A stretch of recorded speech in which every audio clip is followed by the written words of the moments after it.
संविधानाची अंमलबजावणी, संविधानाची अंमलबजावणी, संविधानाची अंमलबजावणी, हक्काचं घर, हक्काचं घर।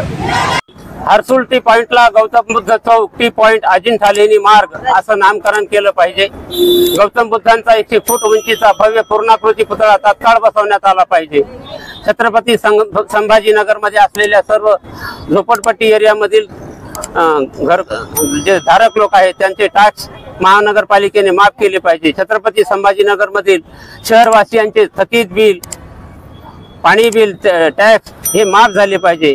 हर्सुल गट नंबर 216, 17 व इतर ठिकाणी अतिक्रमण करून गायरान जमिनीवर राहत असलेले घर, आपले छप्परवजा घर बांधून राहत असलेले जे लोक आहेत त्यांना घर बांधून मिळाले पाहिजे, त्यांना मालकी हक्क मिळाला पाहिजे।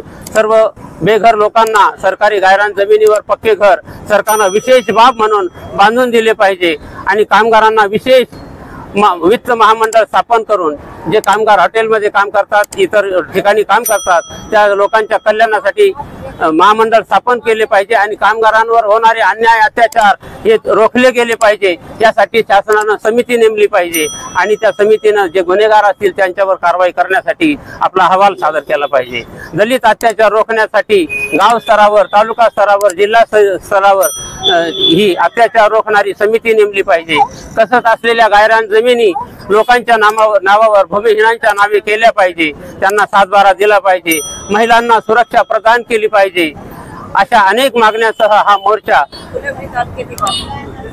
फुलंब्री तालुक्यातील वाकोद येथे गायरान जमीन जी आहे ती त्या जे लोक असतात ज्यांनी पूर्वपार्जित ती जमीन कसत आलेली आहे त्यांच्या नावावर ती जमीन झाली पाहिजे। 1984 पासून त्या गायरान धारकांचा तो प्रश्न आहे।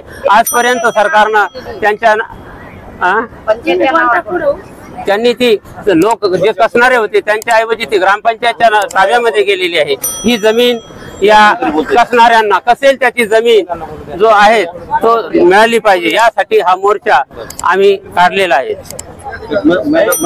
फुलंब्री तालुक्यातील वाकोद शिवार मधली जमीन 1983-84 पासून कसत होतो।